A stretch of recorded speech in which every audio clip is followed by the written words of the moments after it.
আসসালামু আলাইকুম, hello viewers, আমি ডক্টর রেবেকা সুলতানা। আশা করি আপনারা সবাই ভালো আছেন। আজকে একটা ইম্পর্টেন্ট জিনিস, যেটা হচ্ছে ectopic pregnancy is a silent danger, অর্থাৎ নীরব ঘাতক। এখন আপনাকে ফার্স্টে জানতে হবে যে একটোপিক প্রেগন্যান্সিটা কী। আসলে আমরা অনেকে এই ব্যাপারটা নিয়ে জানি না, যার জন্য এটা খুবই একটা ইম্পর্টেন্ট জিনিস, যেটা আমার মনে হয়েছে যে সবার এই ব্যাপারে সামান্যতম নলেজ হলেও জানা দরকার। সেই জন্যই বলছি যে প্রথমে আসি যে একটোপিক প্রেগন্যান্সিটা কী। একটোপিক প্রেগন্যান্সি হচ্ছে আমাদের নর্মালি যে জ্বরের মধ্যে বাচ্চাটা প্রতিস্থাপিত হয় এবং বড় হয়, কিন্তু অনেক সময় দেখা যাচ্ছে যে অনেকের অনেক কারণে জ্বরের মধ্যে বাচ্চাটা বড় না হয়ে যদি টিউবের মধ্যে হয়, এবং টিউবের মধ্যে আসলে বাচ্চাটা বড় হতে পারে না, এবং এটা হচ্ছে অনেক সময় 7 সপ্তাহ অথবা 6 সপ্তাহ বা 10 সপ্তাহ, 2 মাস, 2.5 মাস, এক একজন এক এক রকম অবস্থায় টিউবটা ফেটে যায় এবং কিন্তু প্রচুর ব্লিডিং হয় এবং পেশেন্টের অবস্থা খারাপ হয়ে যায়।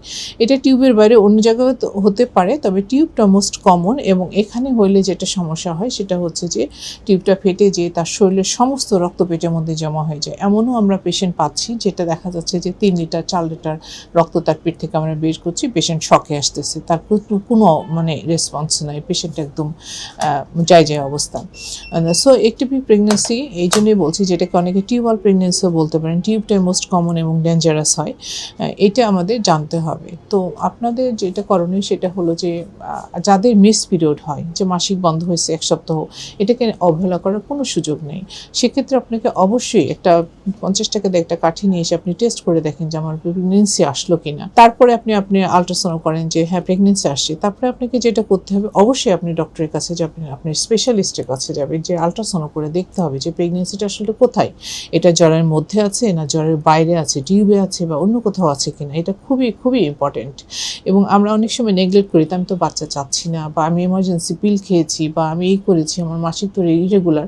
কোনো সুযোগ নাই। এটা আপনার জন্য, আপনার স্বাস্থ্য, আপনাকে সচেতন থাকতে হবে এবং আপনাকে জানতে হবে যে আমার মিস পিরিয়ড হলো, আমার প্রেগনেন্সি আসলো কিনা, এবং সেটা যদি একটোপিক হয় তাহলে লাইফ থ্রেটেনিং।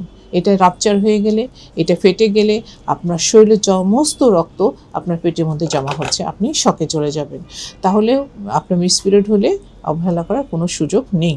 দ্বিতীয়ত যেটা করবেন সেটা হলো যে এই পেশেন্টগুলো আমাদের কাছে যেটা নিয়ে আসে, প্রচুর ব্লিডিং এবং পেশেন্টগুলো শকে আসে, এগুলোকে ম্যানেজ করে আমাদের অনেক কষ্ট পেতে হয়।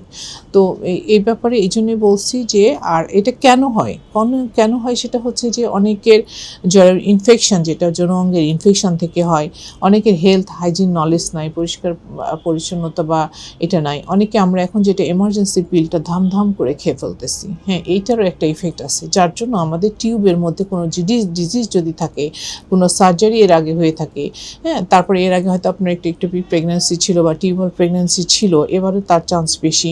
সব কিছু মিলে আপনাকে অনেকটা, আবার অনেক সময় দেখা যাচ্ছে কারো কোনো কজ নেই, কিন্তু তারও কিন্তু একটোপিক প্রেগন্যান্সি হচ্ছে। তো এই জন্য এই প্রেগন্যান্সিটা সম্পর্কে আমি বলবো, যারা ম্যারিড বা নিউলি ম্যারিড অথবা বয়স কম, তাদের আরও রিস্ক বেশি। তারা অনেক সময় বুঝতে পারে না, মাসিক হয় নাই, পাত্তা দিচ্ছেন না, কিন্তু এটা খুবই ইম্পর্টেন্ট, আপনাকে জানিয়ে রাখতে হবে, বুঝতে হবে, এবং কোনোভাবে অবহেলা করার সুযোগ নেই। আপনার মিস পিরিয়ড মানে আপনাকে অবশ্যই জানতে হবে যে আমার কেন মিস পিরিয়ড হলো, এটা কি প্রেগনেন্সি হলো, প্রেগনেন্সি যদি হয় কোথায় হলো সেটা আপনাকে জানতে হবে। প্রেগনেন্সি, নাম্বার অফ প্রেগনেন্সিও আমরা আল্ট্রাসাউন্ড করে জানতে পারি। সব কিছু মিলে আপনাকে অবশ্যই হেলথ সচেতন থাকতে হবে, হেলথ নলেজ রাখতে হবে। তো আপনি সুস্থ থাকার জন্য আপনার হেলথ নলেজটা খুবই ইম্পর্টেন্ট। সেই ব্যাপারে এই জন্য একটু প্রেগনেন্সি নিয়ে অবশ্যই জানবেন এবং এই ব্যাপারে অ্যালার্ট থাকবেন। ভালো থাকবেন। আল্লাহ হাফিজ।